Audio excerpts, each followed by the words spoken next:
I just heard then about nuclear. I mean, the Fourth Estate, I've got to say, has got to start to hold him to account. They know very well the only ones that have credibly costed an energy plan in this country at this election is us. And it is not $600 billion. That has come from his mates at the Smart Energy Council. We have a credible costed plan, not just for nuclear, but for a mixed grid. David, what's the cost? Because campaigns only work when you don't have clear answers, you know?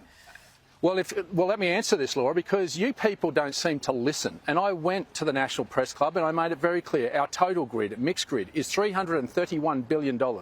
Frontier Economics put an all-renewables approach at nearly $600 billion. Yeah. $263 billion cheaper. So I don't know how many times. I don't know how many times. But Laura, with all due respect, I asked Angus Taylor I don't know how many times we have to say it with all due respect, and he said 140 billion. So you know. But then, where's your question to him? But hold on, Laura. Where's your question to the Prime Minister today? Just to challenge him about the $600 million. Well, I'm not. You are letting him. Yeah.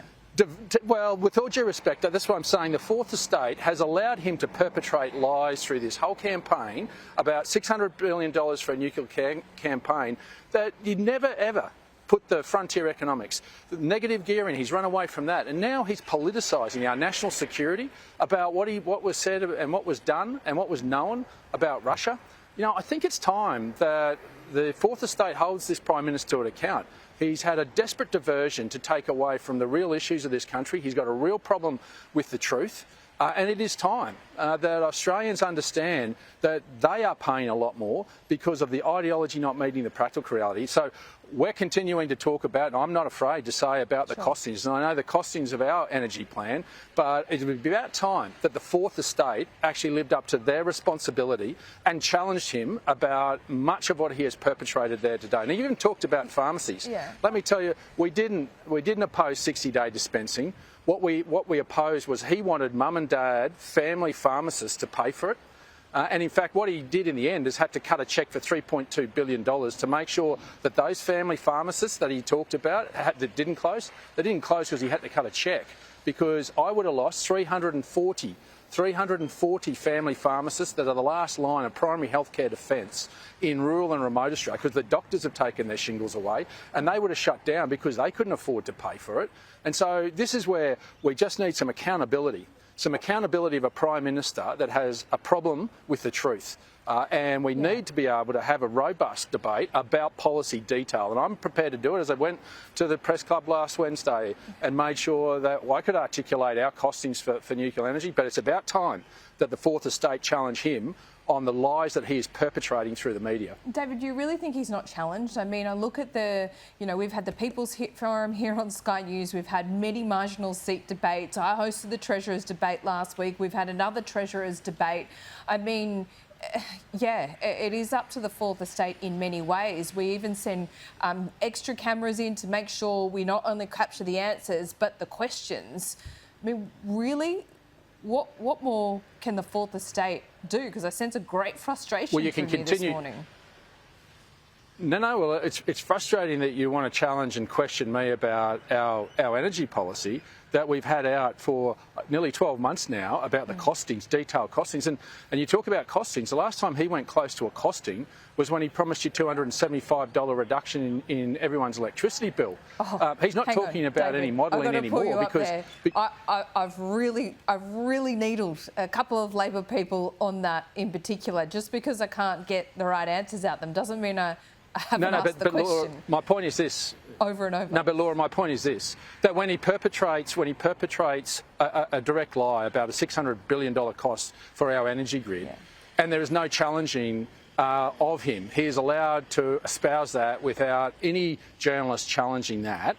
You've got to ask the question. You don't think it's been challenged at all? I mean, Andrew Clennell did it last Sunday. We've done it many times on AM Agenda. Well, with due respect, you're right. Andrew Clennell did do that, but I've got to say there was plenty that have not. Every time he's espoused this, and it hasn't ended up on the editor's floor, cut from many of the papers and many of the news reports that have come out at fortnight, and Andrew Clennell was the first to actually challenge them on that, but he's been perpetrating this for some time. I'm happy to talk about fact. I'm happy to talk about policy. I'm happy to talk about it in direct numbers, not going to run away from it. We've got a Prime Minister that talks in platitudes and in grabs that is creating a scare campaign that has no basis of truth. Now, is that a man fit to be Prime Minister of this country? Yeah. Then he has no record to run on. He has taken this country down the wrong track, and we are all paying the bill. The lived experience of every Australian is exactly what is being bled out of their wallets today. And that has come in 3 short years. Yeah, and I always appreciate you showing up. You do every Monday. You answer my spicy questions, and I can't say that about every politician in Parliament. And I want to reiterate that that is very much appreciated, and that is what our democracy is all about. No. So I thank you for that. Certainly is, Laura. Well, enjoy Bendigo. Thanks for having me. It's always great to chat. I will. It's a beautiful place. Are you feeling confident there? Look, I think there's a mood on here, Laura. It might be a roughie on the night, but a long way to go. And the Nationals, we've been fighting hard out in the regions. And I do thank you. You are one of the better journalists that really do put it to me. And good on you. I like our robust exchanges. Yeah, it's good for democracy. It's good fun. One of the better journalists as a compliment, a complete one. So thank you. I'll see you soon. see you next Monday. It'll be a really different day that day. Are we ready? We'll see you soon. And of course, we have the best election night coverage. It'll be here on Sky News on Saturday. Our chief news anchor, Kieran Gilbert, headlines an expert panel featuring our political editor, Andrew Clennell, Peter Credlin, Chris Ullman, along with political heavyweights, including Murray Watt, Joel Fitzgibbon, Barnaby Joyce and Sarah Henderson. And the one and only Tom Connell, the fastest, most accurate results. That's right here on Sky News.